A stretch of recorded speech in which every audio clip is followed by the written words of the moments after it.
Alors, ce matin, j'ai un thème qui est, je pense, essentiel à comprendre. Et en même temps, c'est un thème qui n'est pas forcément partout bien compris, bien enseigné et surtout sur lequel on s'intéresse suffisamment. L'idée, c'est de dire, au lieu de voir les choses selon notre théologie humaine, le point de vue de l'homme, si vous voulez, essayons de voir du point de vue de Dieu.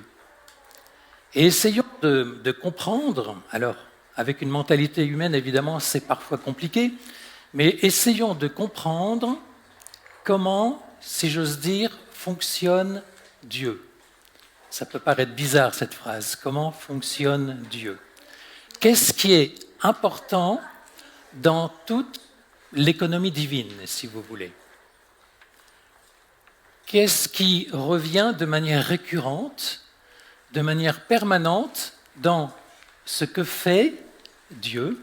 Merci. Dans ce que fait Dieu et la manière dont il agit. Ce qui plaît à Dieu et inversement ce qui ne lui plaît pas. Et comment nous, en tant qu'êtres humains, on peut se positionner pour vivre en fonction de ce que notre Dieu, lui, aime.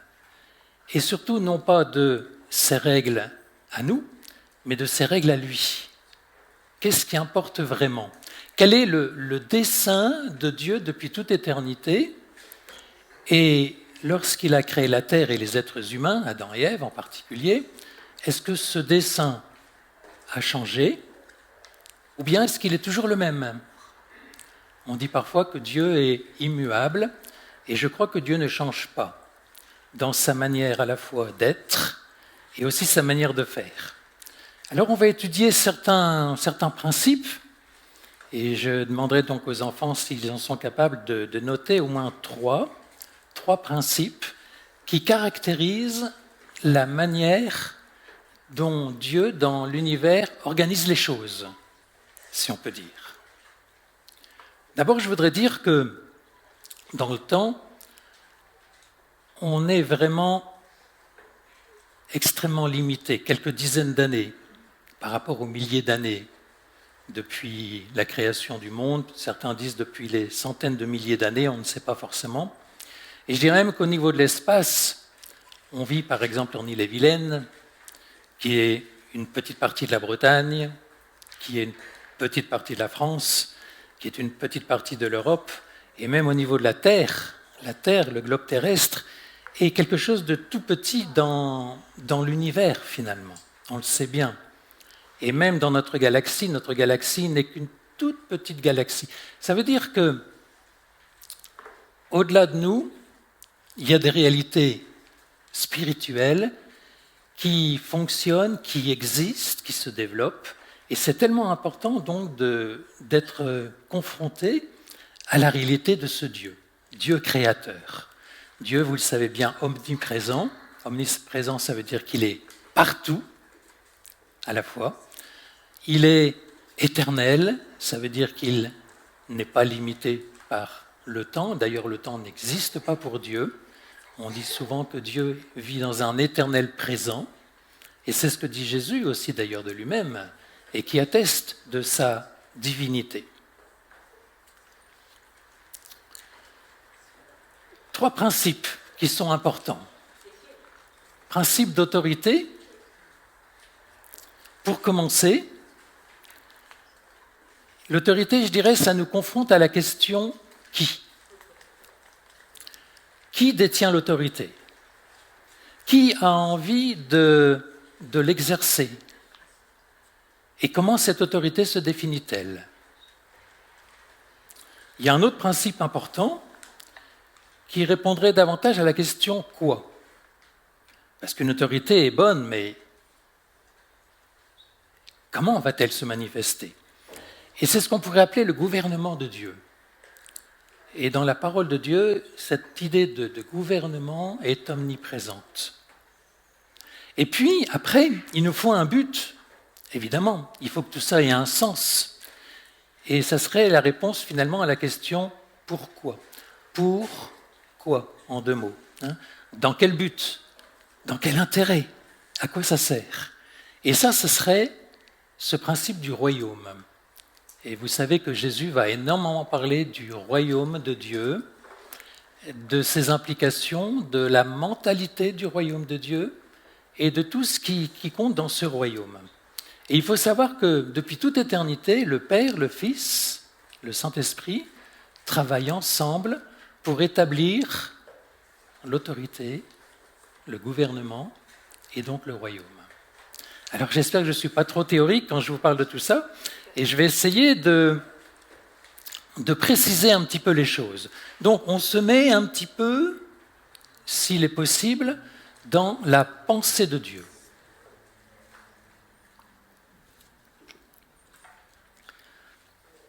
Par rapport à l'autorité, Dieu est l'autorité suprême de l'univers. Et il y a quelque chose de très particulier, c'est que Dieu ne peut ni ne veut partager sa gloire avec quiconque. Et on sait bien que dès le début, quand il y a eu ce conflit céleste, c'est un conflit d'autorité. Autrement dit, un être suprêmement intelligent et beau a voulu contester l'autorité de Dieu. On le connaît bien, c'est Lucifer, qui est devenu Satan. Satan, c'est celui qui s'oppose, qui est contre. Un autre principe d'autorité dans la personne de Jésus. Souvent, on pense que ce qui caractérise Jésus de manière essentielle, c'est qu'il est venu mourir sur une croix. C'est en partie vrai, mais ça n'est qu'en partie vrai. Jésus est venu surtout en étant placé sous l'autorité du Père en toutes choses. Et Jésus va essayer de démontrer dans sa vie qu'il est soumis en toutes choses. Il a abandonné pendant une courte période d'une 30aine d'années, il a abandonné l'autorité qu'il avait avec le Père et il va accepter librement de céder cette autorité pour se mettre sous l'autorité du Père.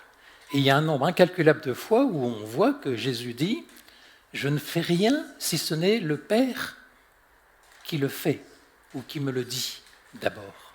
Autrement dit, Jésus se place sous l'autorité du Père et quand l'autorité du Père va être de demander à Jésus de mourir sur la croix, Jésus évidemment va pleinement obéir. Mais Jésus n'est pas venu pour mourir sur la croix, Jésus est venu pour accomplir l'autorité du Père sur la terre. Est-ce qu'on peut comprendre ça? C'est tellement essentiel de le comprendre. Et puis, par rapport à nous, en tant que croyants, Dieu désire avoir toute autorité dans nos vies, dans notre être, nos raisonnements et pensées. Et on voit bien comme l'Éternel est mécontent, pour ne pas dire davantage, quand par exemple son peuple, Israël, désobéit à l'autorité de Moïse.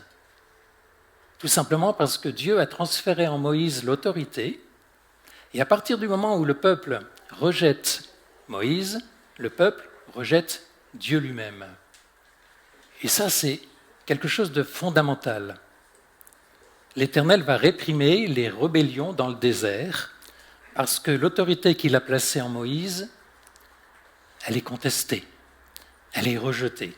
Donc vous voyez, ce principe d'autorité, il existe en permanence. Et tout l'enjeu, pour nous en tant que croyants, évidemment, c'est dans ma vie, qui détient l'autorité? Est-ce que c'est moi? Est-ce que ce sont mes pensées personnelles, mes idées? Ou bien est-ce que c'est l'autorité de Dieu en moi, je dirais, qui domine, qui prend la place essentielle? Et juste un petit mot par rapport au livre de Job. On a étudié le livre de Job mardi dernier dans les Maisons Vivantes, ou en tout cas celle du mardi. Et on se disait que quand on considère le point de vue humain, on va simplement considérer dans le livre de Job l'histoire d'un homme à qui il arrive des multiples catastrophes, Et on se dit, pauvre Job. Pauvre Job. Mais le thème du livre de Job, ce n'est pas du tout celui-là. Si on comprend ou si on lit le livre de Job comme ça, on fait fausse route. Le thème principal du livre de Job, c'est, rappelez-vous, il y a un enjeu, Satan qui allait se présenter devant l'Éternel et qui a dit « Je vais essayer de faire tomber ton serviteur Job. Je vais lui enlever tout ce qu'il a, si tu me le permets. » Et Dieu, l'Éternel, va dire « D'accord, tu peux y aller. » Autrement dit, l'enjeu du livre de Job, c'est qui va avoir l'autorité. Est-ce que Job va céder à Satan en péchant et en maudissant Dieu, ou est-ce que Job va rester fidèle à son Dieu? Et à différents endroits du livre de Job, si vous le lisez, vous verrez que Job ne pécha pas contre l'Éternel en le maudissant. Ça veut dire que le livre de Job, c'est qui va l'emporter? Est-ce que l'Éternel va trouver un représentant sur terre qui va complètement être son témoin, même dans l'épreuve, la difficulté, pratiquement la mort? Ou bien est-ce que Satan va réussir à ce que Job puisse maudire Dieu, s'écarter de Dieu, ce qui est le chemin le plus facile? Vous voyez, tout est question d'autorité. Job va-t-il maudire l'Éternel? Ou bien l'Éternel va-t-il être glorifié par la vie de Job? C'est ça le thème central de ce livre. Alors, autorité. Maintenant, le gouvernement. Dieu demande toujours à son peuple de gouverner. Avec Adam et Ève, c'est le cas. Croissez, multipliez, prenez possession de la terre, donnez des noms aux animaux, enfin, Dieu veut qu'Adam et Ève établissent un gouvernement sur la terre. Et le problème, la difficulté, c'est que ça ne va pas durer longtemps. Il va y avoir un deuxième gouvernement avec, plus tard, Israël. Ça aurait pu être ce qu'on appelle une théocratie, c'est-à-dire un peuple qui vit avec, pour autorité suprême, Dieu, une théocratie. Et vous savez bien qu'à un moment donné, Israël va demander un roi, ce qui est une erreur fondamentale. Ça veut dire on va gouverner nous-mêmes. Troisième type de gouvernement, c'est avec l'Église aujourd'hui.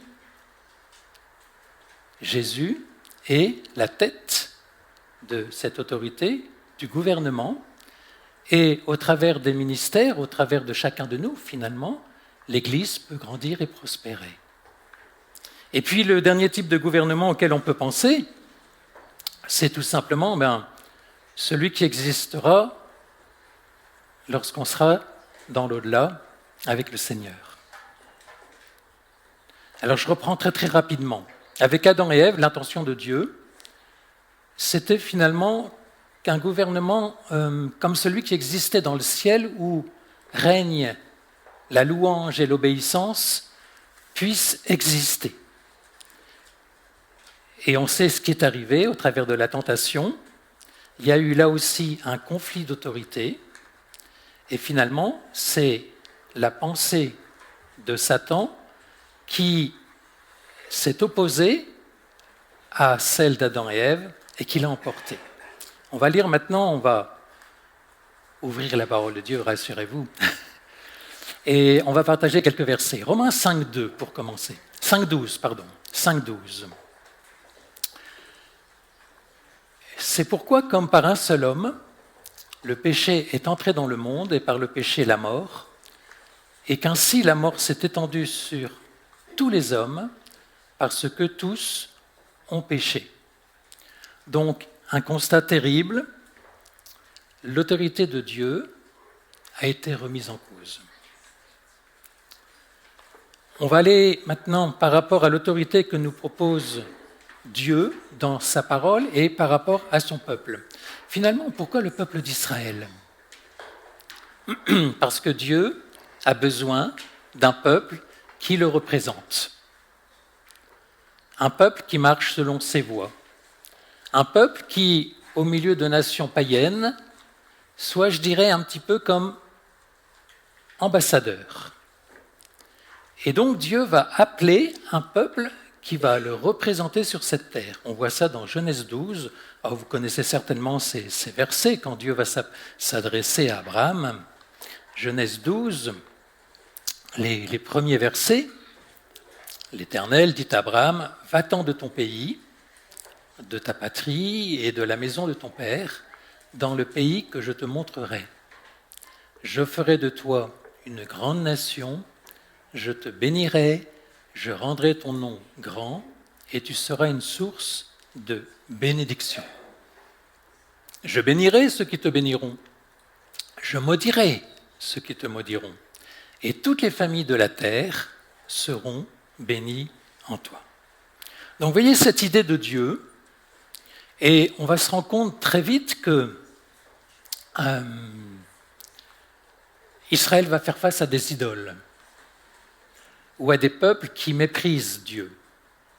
Et là aussi, Dieu ne va pas supporter cette idolâtrie, Dieu ne va pas supporter les compromissions d'Israël, et Dieu va être obligé évidemment d'enseigner à son peuple. Et vous savez, comme le peuple d'Israël a tourné pendant 40 ans, alors qu'en fait il aurait suffi de quelques jours, quelques semaines peut-être pour arriver en Canaan. Mais non, à cause de ce refus d'obéir, eh bien le peuple d'Israël va errer et errer. Entre parenthèses, pourquoi la persécution d'Israël? Les historiens se demandent et ne comprennent pas, à juste titre d'ailleurs. Comment se fait-il, et l'actualité elle est brûlante ces derniers jours, depuis une dizaine de jours, les peuples ne comprennent pas, ou plutôt le monde ne comprend pas comment un pays minuscule, vous savez, Israël c'est grand comme la Bretagne, pas davantage, et au niveau de la population, c'est plus petit que Paris. Paris et Paris Métropole, enfin ce qu'on appelle le Grand Paris. Et pourtant c'est un pays qui est, depuis qu'il existe, constamment persécuté et dont certains disent qu'ils veulent le rayer de la surface de la terre, surface de la carte. Il n'y a qu'une compréhension spirituelle des choses qui nous permet de déchiffrer l'énigme Israël. Autrement, ça n'est pas possible. Et tout simplement parce que Dieu a choisi, pour des raisons qui ne sont propres qu'à lui, que Israël avait un dessein, un objectif, une raison d'être et surtout une représentation de l'Éternel lui-même.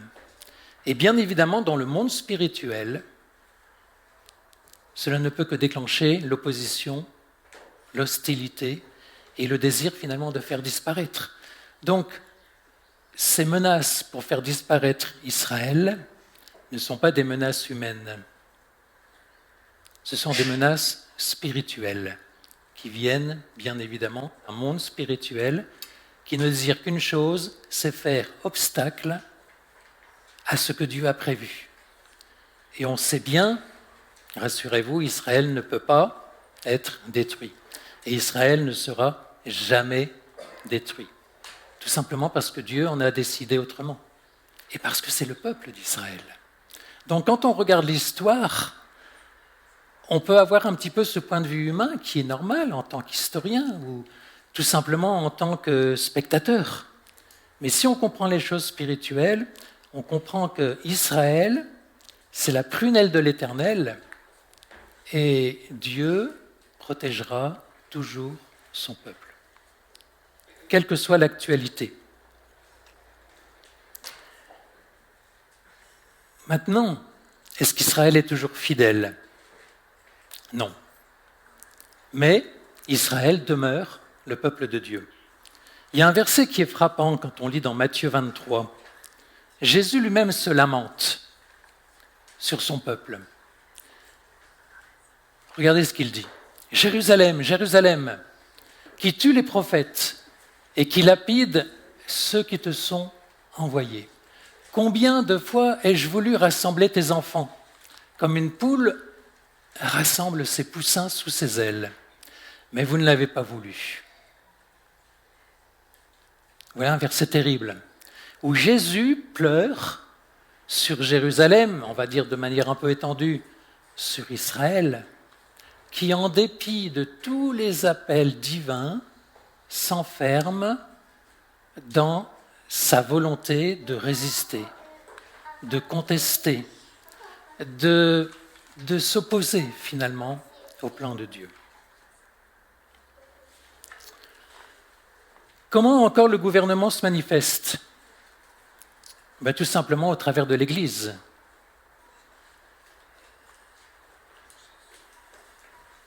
Et pour que cette Église naisse, dont nous sommes aujourd'hui membres, chacun pour sa part, vous le savez bien, Dieu a envoyé le meilleur. Il a envoyé son Fils Jésus.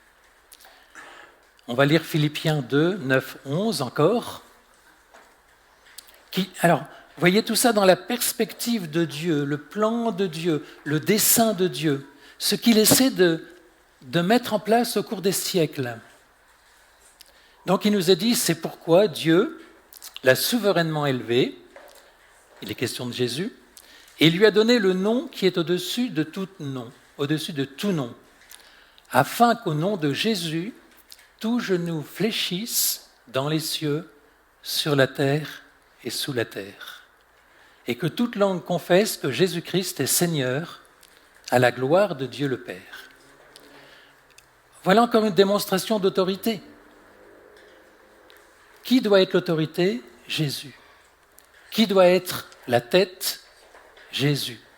Qui est le point de repère de tout croyant, de tout chrétien ? Jésus.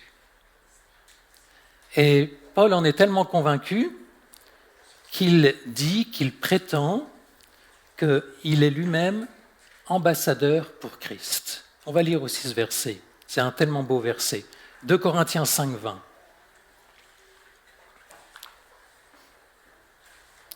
Nous faisons, c'est l'apôtre Paul qui parle, les fonctions d'ambassadeur pour Christ, comme si Dieu exhortait par nous, nous vous en supplions, au nom de Christ, soyez réconciliés avec Dieu. Donc vous voyez, tout ça, c'est le gouvernement de Dieu avec Israël, avec l'Église, c'est-à-dire le corps de Christ, les croyants, qui sont en quelque sorte les représentants de l'autorité et du gouvernement de Dieu sur cette terre. Tout ça s'inscrit dans un plan immense dont on n'a pas forcément conscience, parce que l'idée, c'est souvent que chacun considère son petit salut personnel en disant « ça y est, je suis réconcilié avec Dieu, j'ai donné ma vie au Seigneur, je suis passé de la mort à la vie, je suis une nouvelle créature ». Tout ça est beau, tout ça est bon, tout ça est bien, mais tout ça n'est pas l'essentiel.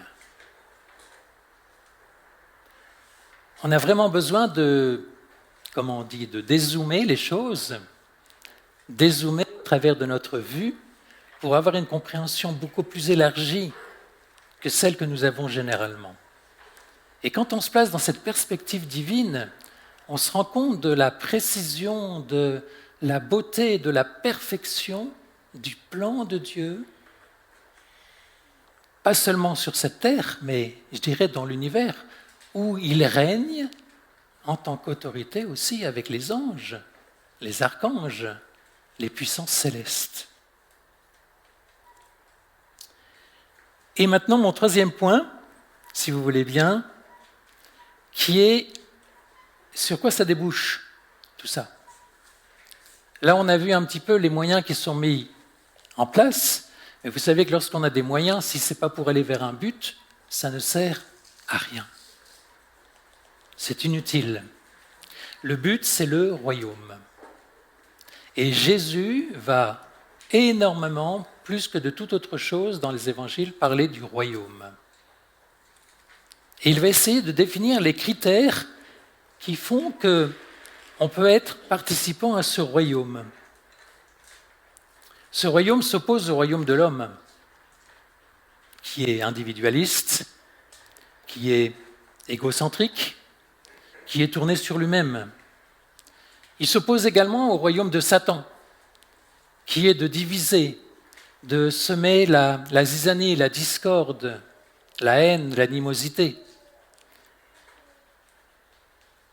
Ce royaume, c'est le royaume dans lequel Jésus est notre roi. Et je crois que c'est très important au niveau de la vie de pensée de déterminer qui est roi dans nos pensées. Rappelez-vous avec l'histoire de Job, qu'est-ce que Satan va essayer de faire avec Job? Il va essayer de faire en sorte que Job maudisse l'Éternel, c'est-à-dire qu'il rompe l'alliance entre l'Éternel et lui, qu'il change de camp, en quelque sorte. Et nous sommes confrontés, et je voudrais peut-être pour cette semaine vous lancer un petit défi pratique. Est-ce que dans ma pensée, aujourd'hui, tout au long de la semaine qui vient, Jésus va être roi? Ou est-ce que je vais m'autoriser à penser de ma manière, de mes pensées,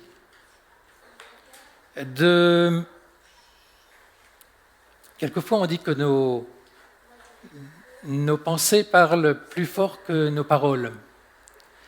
Et pour être victorieux dans ce royaume de Dieu, c'est principalement au niveau de notre vie de pensée que l'on doit porter tous nos efforts.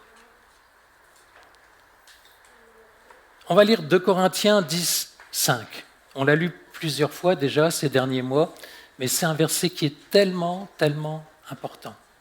Et je vous encourage donc à relever ce petit défi de garder tout au long de la semaine vos pensées centrées sur Jésus et de ne pas accepter les pensées de dénigrement, les pensées de défaite, les pensées du style « si Dieu était si bon, pourquoi telle chose m'arrive ?»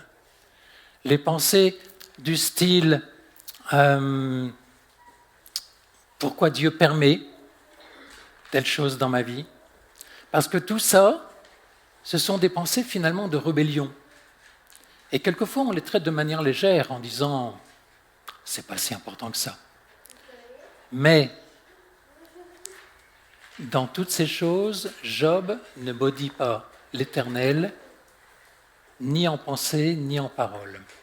Et ce verset, donc, il nous dit « Nous renversons les raisonnements et toute hauteur qui s'élève contre la connaissance de Dieu et nous amenons toute pensée captive. » Ça veut dire nous emprisonnons, nous assujettons, oui, il se fait arriver, nous assujettons, toute pensée pour qu'elle obéisse, j'aurais envie de mettre, enfin c'est pas à moi d'écrire la parole de Dieu, mais j'aurais envie de mettre pour qu'elle obéisse à l'autorité de Dieu. Et c'est pour ça qu'on nous dit qu'on peut pécher par pensée. Bien souvent on dit mais c'est pas si grave de pécher par pensée, c'est pas le plus important.